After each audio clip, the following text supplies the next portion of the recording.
we may start by reciting Surah Al-Fatiha in honor of Sayyidah Narjis, mother of our 12th Imam. Bismillahir Rahmanir Rahim.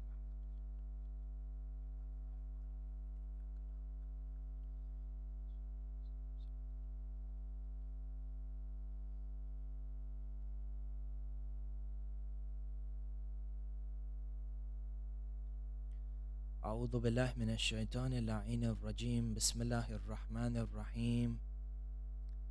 الحمد لله بارئ الخلائق الأجمعين باعث الأنبياء والمرسلين، ثم الصلاة والسلام على أهل بيته الطيبين الطاهرين المعصومين المظلومين، لا سيما ولي الله الأعظم حجة الله ابن الحسن صاحب العصر والزمان. اللهم صل على محمد وعلى روحي وأرواح العالمين له الفداء. أما بعد، قال رسول الله: علي مع الحق والحق مع علي، صدق نبي الله وآمنا به. عظم الله أجورنا وأجوركم باستشهاد مولى الموحدين وقائد الغر المحجلين قسيم النار والجنة علي بن أبي طالب صلوات الله وسلامه عليه.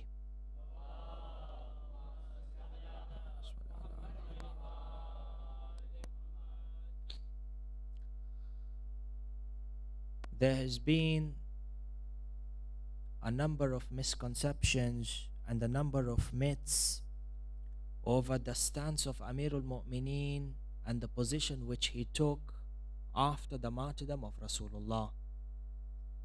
Many times the stances or the situations that occurred, the argument that is put forward is that the right of Amir al-Mu'mineen should not be discussed in a time and age like this, because to a greater part it has no benefit other than sectarian violence. Many times a second argument is put forward that the event of Saqifa and the right of Amir al-Mu'mineen being taken away from him is a historical event, was a historical misunderstanding between two parties, and we as an ummah 1400 years later should not waste our time discussing such issues like these or passing judgments or statements on what happened in history.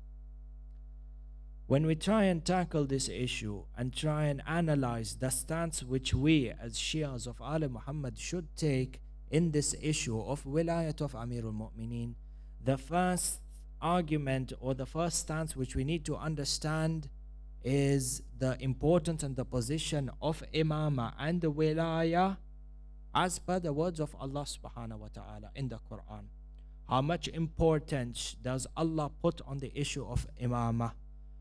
If you recall the verse that is revealed to Rasulullah before the day of Ghadir, before Rasulullah made the announcement, Man kuntum mawla fahada aliyum mawla, Allah subhanahu wa ta'ala says, Wa illam taf'al fama ballaghta risalatah.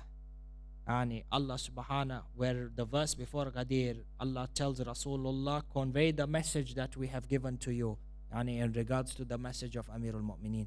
Wa illam taf'al, if you do not convey this message, fama ballaghta risalatah, yani if you did not speak about the wilaya of Amir al-Mu'mineen, did not designate him as the Imam of the Ummah, then Ya Rasulallah, it is as if you have done nothing for Risala.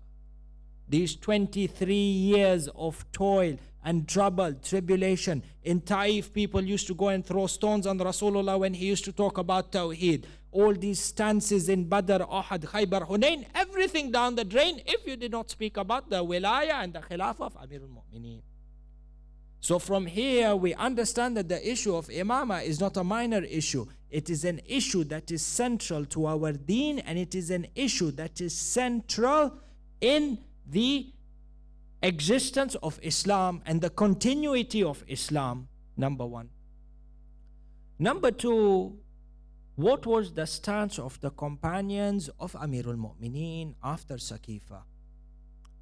The stance of the companions, if we claim to be companions of Amirul Mu'mineen, we claim to be Shias of Amirul Mu'mineen, then it becomes incumbent upon us to follow the path and take those high-ranking companions of Amirul Mu'mineen as our role models, which is why you will see companions such as Salman, companions such as Miqdad, Ammar.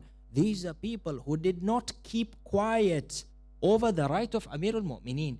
Every chance they had, they went to Masjid al-Nabawi and they spoke about the adama of Amirul Mu'mineen. Every time they had an opportunity, they spoke about Ghadir. They spoke about Hadith al-Thaqalain. They spoke about Hadith al-Manzila. They spoke about the heroics of Amirul Mu'mineen in Badr and Khaybar and Khandaq. So to speak out and to defend the values of Amirul Mu'mineen, to defend the values of Imama, is something that was actually encouraged by Imam, because Amirul Mu'mineen, you will never find in any part of history that Amirul Mu'mineen went to Hudhaifa or to Salman and told them, because you are in Masjid al-Nabawi and there is a new government that has come, don't speak about my right. You will not find in history that Amir refused any one of his companions to speak about the issue of Imama. Further down the line, even at the time of Imam Ja'far ibn Muhammad as-Sadiq salawatullahi wa salamuhu alayhi, Allahumma salli ala Muhammad wa ala Muhammad, you will see that his leading companions, such as Hisham ibn Hakam, were those people who were well versed in debating kalam, ilmul aqaid. Within aqaid, there were people like Hisham who had specialized in the theory or in propagating the message of imama. How do you defend the imama of Amirul Mu'mineen? What proof do you have that imama must be designated by Allah subhanahu wa ta'ala? From there you have proofs that are divided, either proof from the Quran and proof from the Hadith, or proof using logic outside the Quran and the Aql. Dalil Aqli and Dalil Naqli, like the way they say. For Hisham ibn Hakam was one of the most honorable companions of Imam al-Sadiq and Imam al-Kadhib, one of the high-ranking companions, and he used to go out in different parts of the Islamic empire calling people towards Imama, using these debates and these logical arguments to bring them back to the right path. Imam never once went to him and said, you are instigating sectarian violence. Abadan.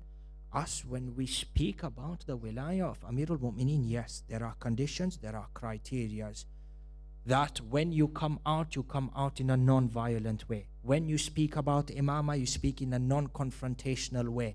You have maw'idatil hasana, you have maw'idha bil hikmah. You speak with wisdom, you speak with arguments that are built upon solid proof. So long as we adhere to these principles, then every field of debate is open.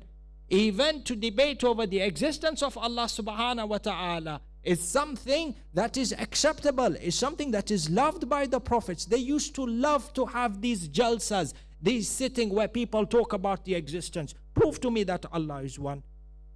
What rational proof do we have outside the Quran that Allah exists? Can we deduce these plans by contemplation using our aql or not? But you all know that in the field of Usuluddin, Tawheed, Adala, Nabuwa, Imama and Ma'ad, there is no taqleed. There is no taqleed. Taqleed is only in Furu'uddin. When it comes to these 5 major principles of Islam, I should be able to deduce them and defend them and believe in them. For sectarian violence is only instigated when there is lack of security or lack of appreciation for life. The minute we start to think that we have the God-given right to shed blood and kill those people who don't believe in our faith, this is where the issue starts. Then you have closed all the doors for every type of interfaith talk, because there's no more security for life. And the issue is that so long as we do not speak, the message or the image of Islam is tarnished. The haqiqah, the reality of Amirul Mu'mineen will never be done. And one of the biggest proofs is that talks like these, defending the rights of Amirul Mu'mineen, talking about the fadail and the merits of Ahlul Bayt, the biggest proof or the biggest fruit for these is we see during this day and age where the Muslims have to make a choice between siding with the Wahhabis and the Salafis or to not side with them. Recently in Syria, as you all know, the conflict that has been going, and the Haram of Sayyidah Zainab was in constant danger. Had it not been for the Syrian Shias who were there and their courage and their valor, probably the Haram of Sayyidah Zainab would not even be standing today. During this time, the Grand Mufti of Syria, Sheikh Ahmad Badruddin Hassoun, stood up and he made a public message in the Jami', within the mosque of the Ahl Sunnah wal Jama'ah. He stood up and he said that if these terrorists with their najis bodies, I'm translating exact for what he said, if these terrorists with their najis bodies think that they can enter the shrine of Sayyidah Zainab and damage it and tarnish it, then they will not be able to do so until and unless they cross over my dead body. Mufti from the Ahl Sunnah wal Jama'ah. Because the Sunnah, Ahl Sunnah, historically have always had respect for Ahlul Bayt. They never thought ziyarah was shirk. The Sunnis who used to live in Sabat Dujail, where there is the Haram of Sayyid Muhammad, the brother of Imam al-Askari, a lot of the majority of the people who were there were Ahl Sunnah. They used to go to the Haram. Sayyid Muhammad is known to be the person who is Sahib Qada'il Hawa'ij. Families that cannot have children, it was historically known that you go to Sayyid Muhammad, you do his ziyarah, you do his wasila, and you're blessed with children. How many families of the Ahl Sunnah had children because of the barakah of Sayyid Muhammad? It is until the Wahhabi and the Salafi forces came inside and overtook the side of the Ahl Sunnah. The Ahl Sunnah on this side are being brainwashed. They are being encouraged towards hatredness of the Shia. They have been encouraged to think and are given hadith, all sorts degrading Ahlul Bayt and their followers. If us on our side do not stand up and defend Ahlul Bayt, then whose fault is it? The negative result comes back to us. Sallu ala Muhammad wa ala Muhammad.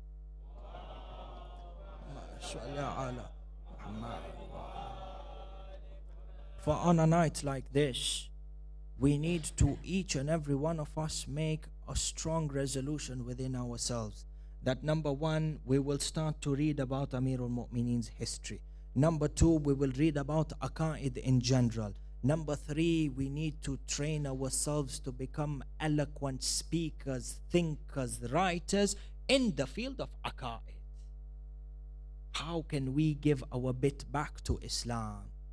What have we done for Amirul Mu'mineen? How will we give back to him? For our brothers who are performing the itikaf, this is the perfect time to capitalize on these timings, on this time that you have. How will you serve the cause of Amirul Mu'mineen? What steps are we taking for the rest of Leicester to know the adama of Amirul Mu'mineen, the reality of the massacre of Karbala, for example? We need to take our message outside the walls of the Husayniyya. For many times, Miqdad, Ammar, Salman, these were people who continuously walked into Masjid al-Nabawi and spoke about the honor of and the merits of Amirul Mu'mineen.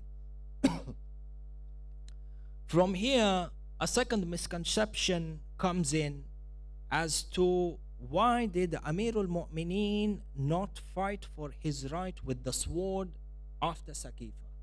Over the last few nights, we briefly touched upon Ghadir, and we said that Ghadir, or the event of Ghadir, is narrated in over 50 to 60 major books from the Ahl Sunnah, narrated by over 120 companions from Rasulullah, all of them being from credible companions. In fact, there is no event in history that has reached the level of tawatur, undoubtedly, like the hadith of Al-Ghadir. Despite all this, if the wilaya of Amirul Mu'mineen was as clear as the day and as bright as the sun, and the people went against him, why did he not take his right? Why did he not fight for haqq? And because he stayed silent, does that mean he had forsaken his right for imamah?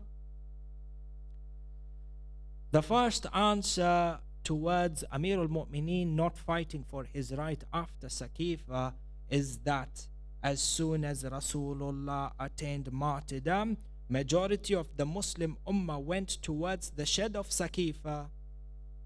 They went towards the Saqifa as soon as Rasulullah had passed away. Now Rasulullah, upon gaining martyrdom, they still had the ghusl to be given to him. There was still the ceremony of shrouding him, the kafan, and the salatul mayyit, and the burial.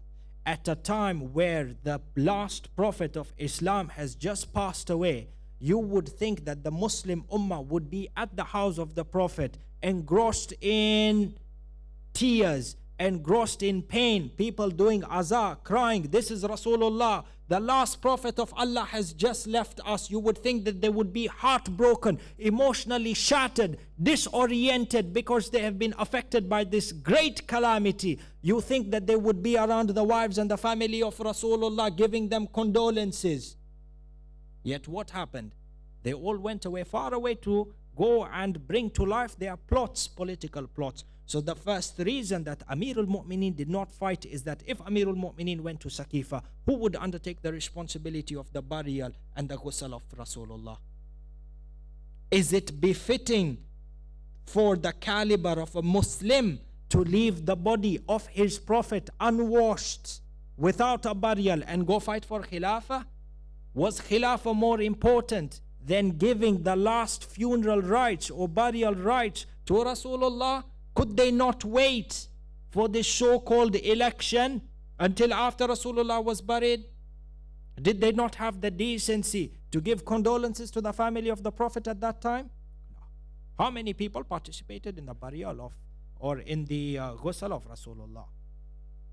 When you have a loved personality who has passed away, you might have 2-3 people giving ghusl, but in the adjacent room or in the mosque, you will see all the people are sitting waiting, giving condolences to the family. Who was there in the house of Amir al-Mu'mineen? Who was there in the house of Rasulullah after he passed away? Except for Amir al-Mu'mineen and Sayyidah Zahra, Imam Hassan and Husayn, and a few companions here and there. The Imam was deserted. The lifeless body of Rasulullah was deserted while these people went to draw out the political future of Islam. So the first reason that Amir al-Mu'mineen did not go to fight for his right, regardless using the sword or not, was because there was a more important immediate task, and that was undertaking the responsibility of the ghusl and the burial of Rasulullah. This is number one. The second reason why Amir al-Mu'mineen did not stand up in arms or in conflict against them openly was because he was following in the footsteps of Rasulullah. He was walking the sunnah of Rasulullah. Why? After the martyrdom of Rasulullah, this period of imamah is the beginning period of imamah for Amir al-Mu'mineen. These are the first years of his imamah. And when we say he is following in the seerah or the sunnah of Rasulullah, he is performing the same thing that Rasulullah did at the beginning of Risalah. When Rasulullah was appointed after Bi'tha as a Nabi, did he openly go out and declare his Nabuwah? Did he openly go out and fight against all the kuffar of Makkah? La, the seerah tells us that Rasulullah conducted the affairs of Nabuwah secretly until many years when the verse was revealed, وَانْظُرْ عَشِيرَتَكَ الْأَقْرَبِينَ. For the 10 years that he was in Makkah, 4 to 5 years, he was conducting the role of Risala secretly, privately. He would go to certain individuals and speak to them about Islam. Only Sayyidah Khadija or Abu Talib or Amir al-Mu'mineen or Ja'far would be aware of this message of Rasulullah. And then he went to certain people, certain companions.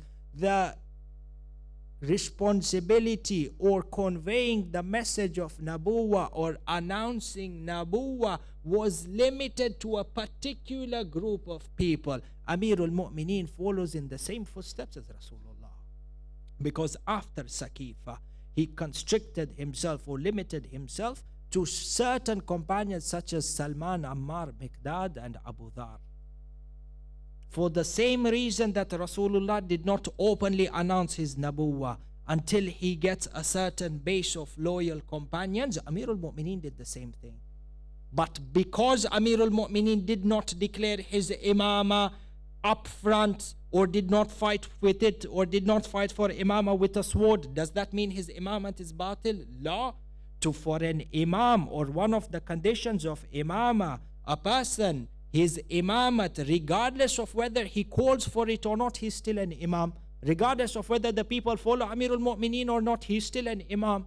Regardless of whether he goes out with a sword or not. Unlike the Zaidi school of thought, for example, they believe that the imam, it becomes a wajib shar'i upon the imam to come out with a sword if he's the real khalif. Now we don't have that. Imam is imam regardless of whether the people come or not. This is their loss. Imam is going to Jannah. Imam is still the Shafi regardless of whether you follow him or not. So the stance Amir al-Mu'mineen had taken during the initial days of Saqifa was the same stance that Rasulullah had taken at the beginning of Nabuwwah. And this is another proof that Amir al-Mu'mineen would walk in the seerah of Rasulullah from the smallest issue of life to the greatest issue of life. Sallu ala Muhammad wa ala Muhammad. Allahumma salli ala Muhammad wa ala Muhammad. The third reason why Amir al-Mu'mineen did not fight for his right after Rasulullah was that Rasulullah himself had given him advice and had given him a set of procedures to follow after his death. Rasulullah knew how the Ummah is going to go back on him. So we have in our traditions, which is recorded by Sulaym bin Qais al-Hilali. Again, the book that we mentioned yesterday, Kitab Sulaym al-Qais al-Hilali, one of the most important books that every Shia household should have after the Quran and the Nahjul Balagha and Sahif Sajjadiyya. Kitab Sulaym is a must, and it is translated in English as far as I know. Sulaym bin Qais al-Hilali mentions that Rasulullah spoke with Amir al-Mu'mineen before his death.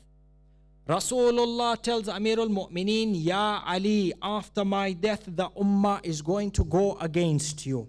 They are going to switch their allegiance and there is going to be mass treason committed against you. People are going to abandon your wilayah. So Amir al-Mu'mineen says to him, Ya Rasulullah, what should I do at that time?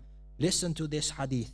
Rasulullah tells Amir al-Mu'mineen, Ya Ali, if you found 40 Ansars, 40 helpers to help you and stand by your right, then take your right by force. Rasulullah told Amir al-Mu'mineen, 40 people, if you find 40 Ansar, take your right by force. The hadith tell us, again, Sulaym continues to talk.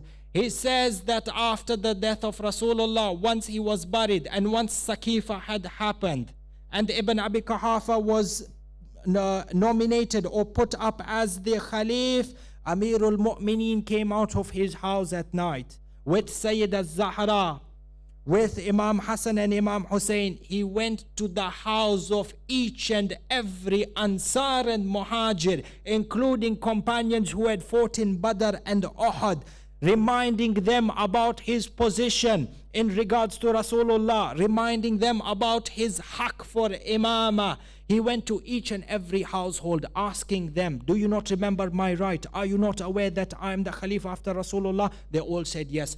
Amir al-Mu'mineen says to them, if you are loyal to me and are loyal to Rasulullah, then I request you the next day, yani the following morning, come out to Masjid al-Nabawi with your heads shaved, just like the way the companions were asked to shave their heads during the peace treaty of Hudaybiyah. I ask you to shave your heads and come out with your swords such that I may claim my right. Imam is looking for 40 people as per the order of Rasulullah. Imam went to the house of each and every person in Medina. Do you know the next day how many people came to support the right of Amir al-Mu'mineen? Hadith tell us only 4 people from the whole of Medina: Salman, Miqdad, Abu Dhar and Zubair.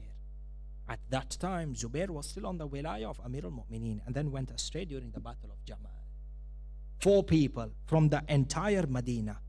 The next night, Amir al-Mu'mineen went again with Sayyid al-Zahra, Imam Hassan and Husayn, reminding the people of Medina about his rights, asking them to come the next day to give allegiance to him at Masjid al-Nabawi. For 3 consecutive nights, Amirul Mu'mineen went to each and every house, giving people all the proofs that they needed about his wilayah, encouraging them to come and defend his position. Nobody turned up except 4. And at this time, Amirul Mu'mineen said, I will follow what Rasulullah has said. We do not have 40 supporters in the Ummah. Finished.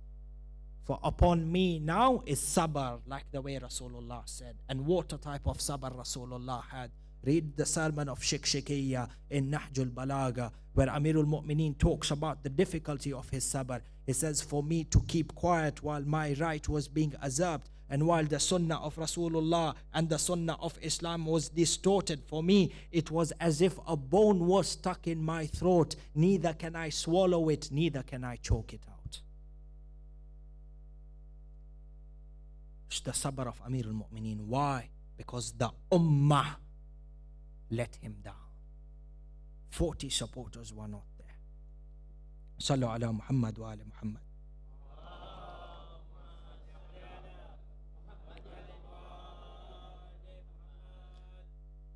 This stance of Amirul Mu'mineen seeking 40 companions to support his cause was at the initial time of Saqifa in itself. If a person might say, maybe 40 companions came after this initial time of Saqifa, maybe during the Khilafah of Ibn Khattab or the Khalifa of Uthman ibn Affan, maybe there were 40 companions who had gathered over there. Why didn't Rasulullah stand up during the time of Umar? Why not during the time of Uthman? We understand that after Saqifa, these were the excuses that were there, or these were the reasons that were there. But what about after that? Over here we have a riwayah from Rasulullah sallallahu alayhi wa alihi wa sallam.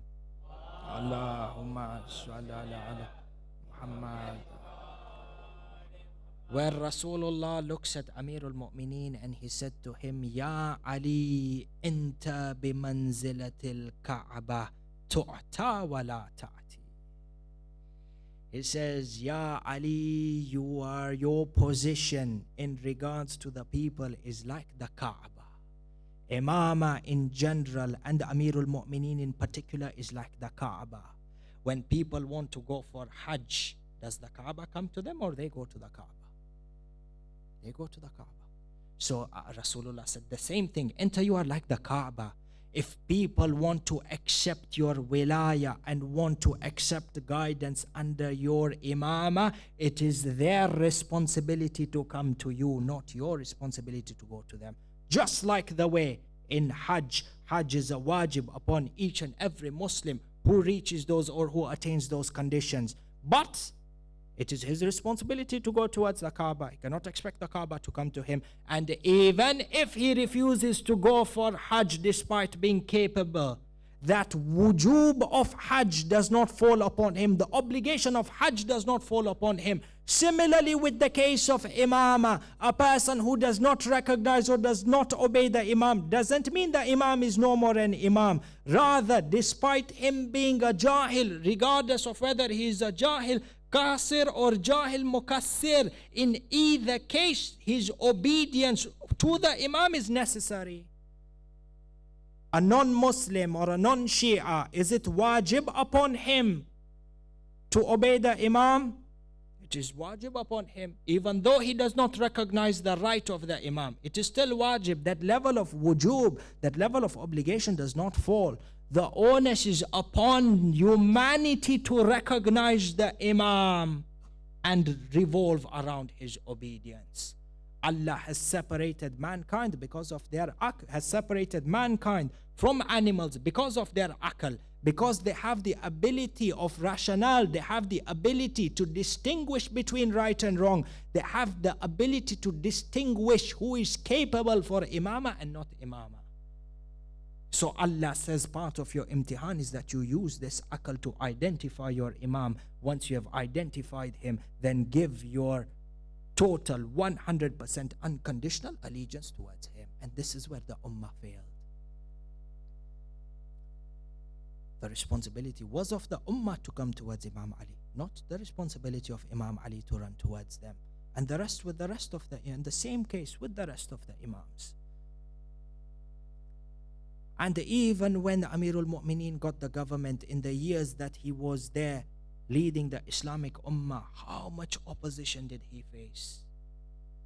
How many grievances were given to him? Until the day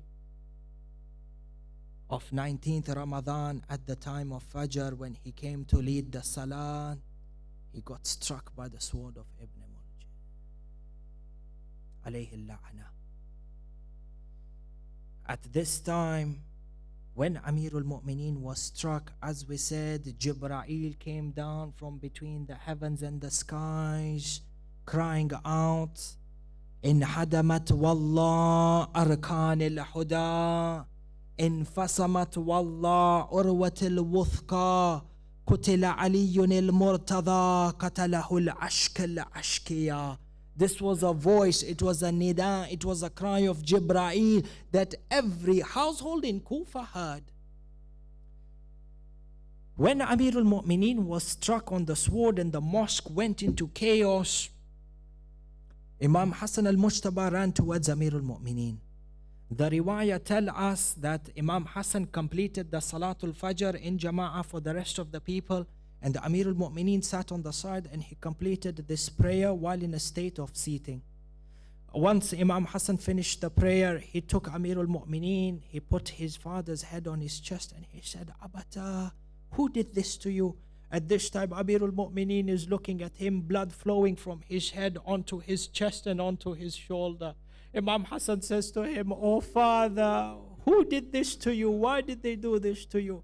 Imam Ali looks towards him and he says, oh son, this is the work of an illegitimate child born of a Yahudiyya.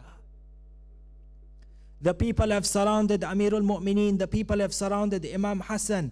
Imam Hassan calls towards Imam Husayn.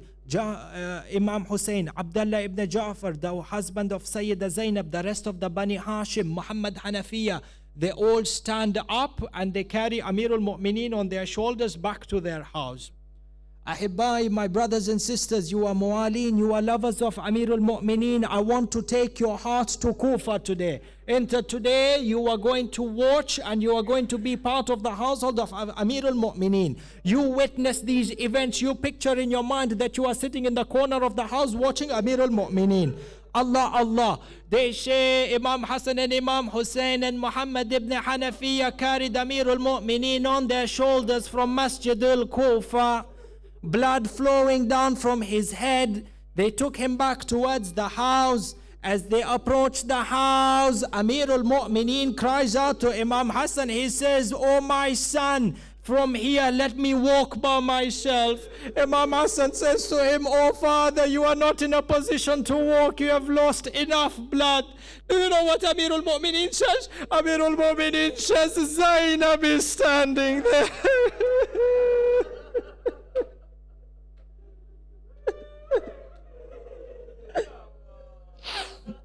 He said to him, Hassan, Zainab is standing there. If she sees her father on a stretcher bleeding, she will not be able to handle this. I said to him, Ya Amir al-Mu'mineen, what do you think went through the heart of Zainab in Karbala when she had to see the head of her brother on a spear?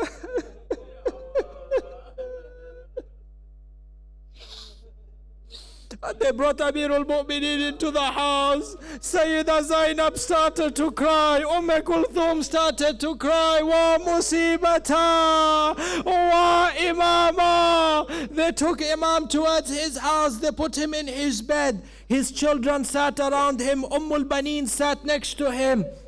The hadith tell us that Imam Hassan tore apart his abaya and he tied it around the head of Amirul Mu'mineen as a bandage to stop the bloodshed. At this time the companions came with Ibn Muljim. They brought him towards the house of Amirul Mu'mineen because Ibn Muljim, after striking Amirul Mu'mineen, ran away from the mosque from the Babul Kinda. Companions caught him in the city of Kufa. They brought him towards the house of Amirul Mu'mineen. As they were bringing him into the house, there is a hadith that is narrated. Kulthum saw Ibn Muljim. She says to him, Ibn Muljim, Ya Adu Wallah, Katalta Amir al-Mu'mineen. She says to him, O enemy of God, you have killed the commander of the believers, the prince of believers, Amir al-Mu'mineen. How could you do such an act?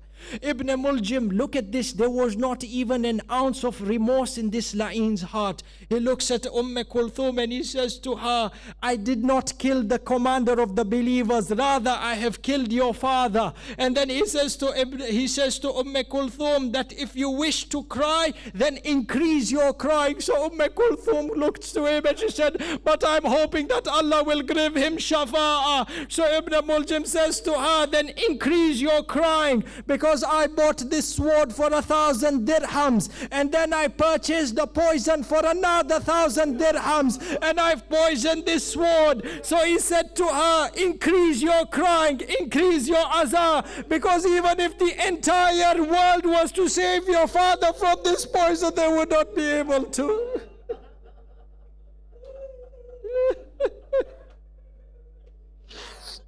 They brought him to Amir al-Mu'mineen.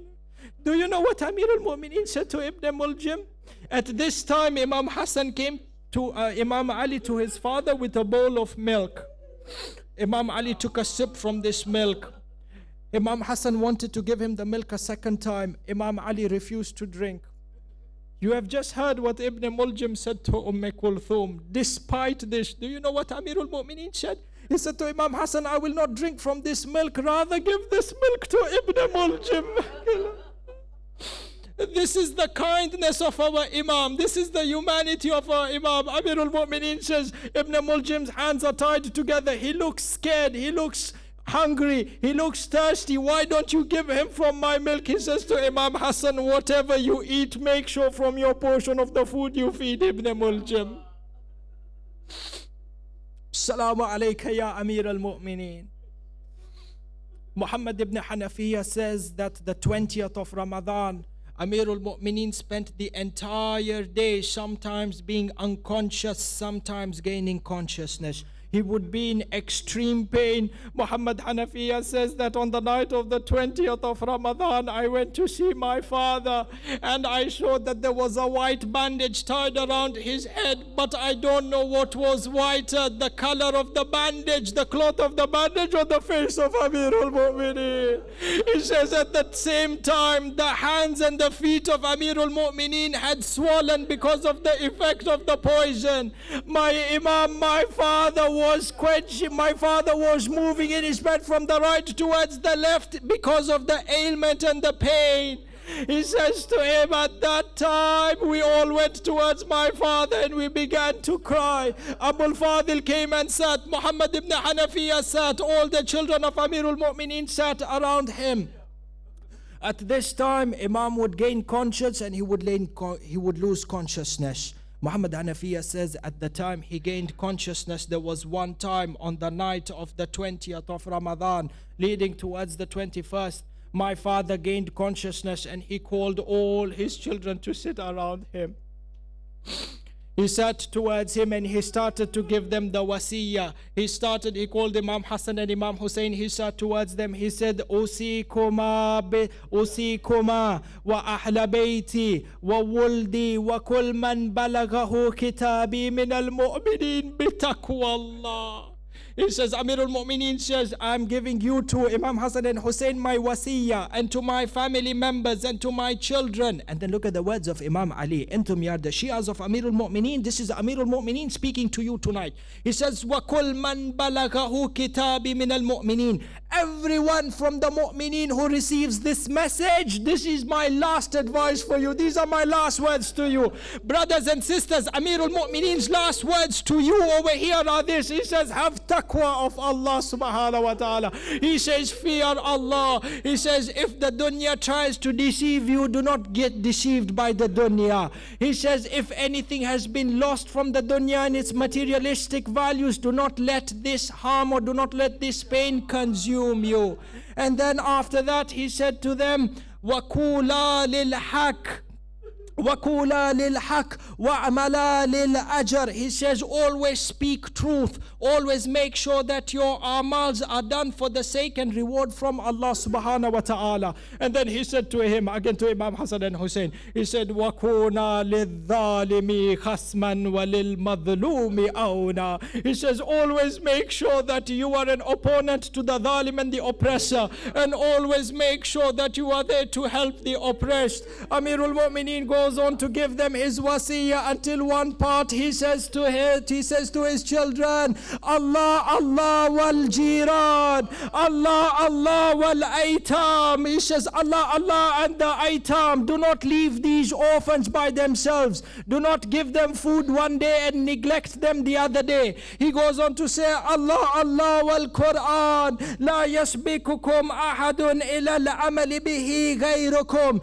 He says, Allah, Allah and the Quran. Keep your right over the Quran. Do not let anyone precede you or overtake you in reading and acting over the Quran other than yourselves. It said Amirul Mu'mineen went on with his wasiyah, giving advice to his family members until he came towards the last part of his wasiyah. He said to his son Imam Hassan and Husayn, he said, I want you two to take care of the responsibility of my ghusl and my kafan.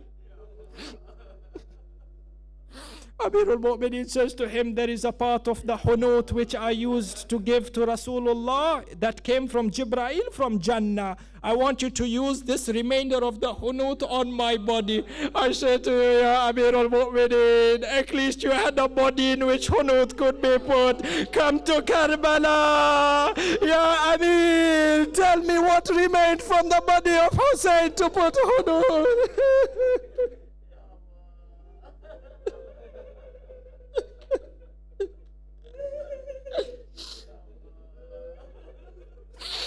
He said to Imam Hassan and Husayn, you will take care of my ghusl and you will take care of my hunut and my kafan.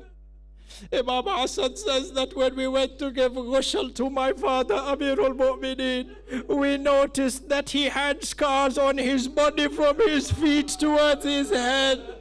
I said to him, Ya Imam, how did this Amir get these scars? Imam Hassan says, these are the scars my father had incurred in the battles from Badr until Siffin.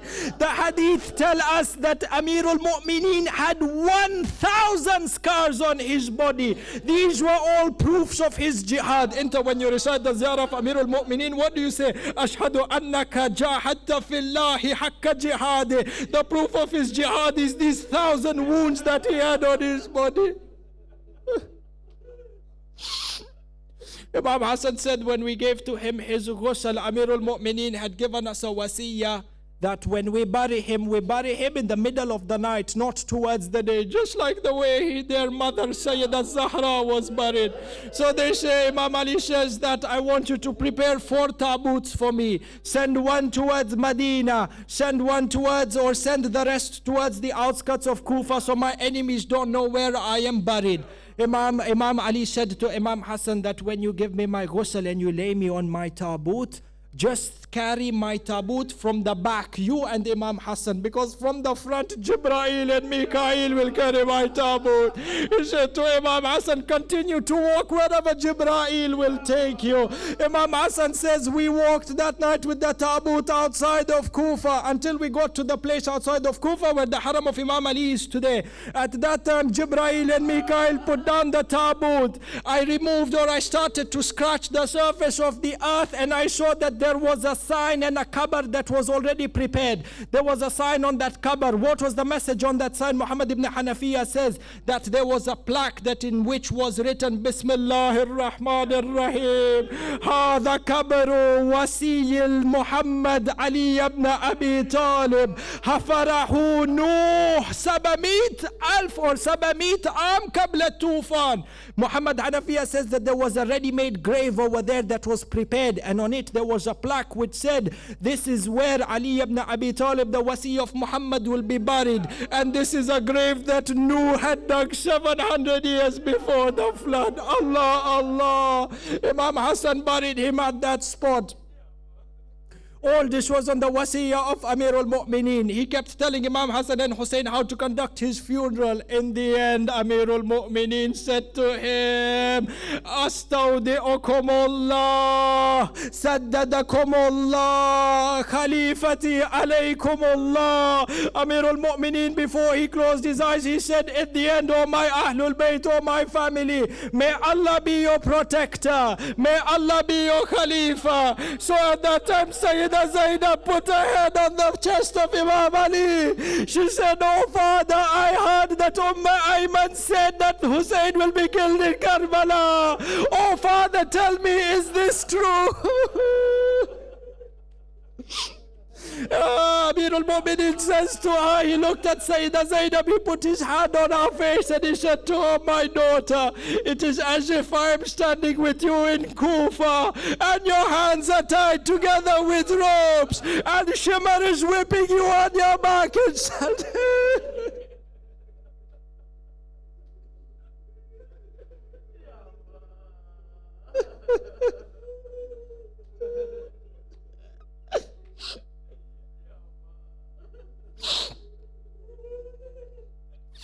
Sayyidah Zainab began to weep and Sayyidah Zainab began to cry. The entire family of Amir al-Mu'mineen sat beside him until on this night of 21st of Ramadan, after the Salah Hibba'i, they tell us as 1/3 of the night passed away, Amir al-Mu'mineen sweat began to drip down his forehead. So Imam Hassan said to him, oh father, why is it that you sweat so much on this night? Amir al-Mu'mineen looked at him, he said, this is the sweat of death and I can see Malakul Maut come towards me. He asked to be lied down facing towards Qibla. Amir al-Mu'mineen lay down reciting the dhikr and doing tasbih, reciting La ilaha illallah consistently, until there came a time that the voice of Imam Ali became faint. At a certain time the dhikr stopped, the Imam closed his eyes. Zainab began to cry, Wa Aliyah, Wa Musibata.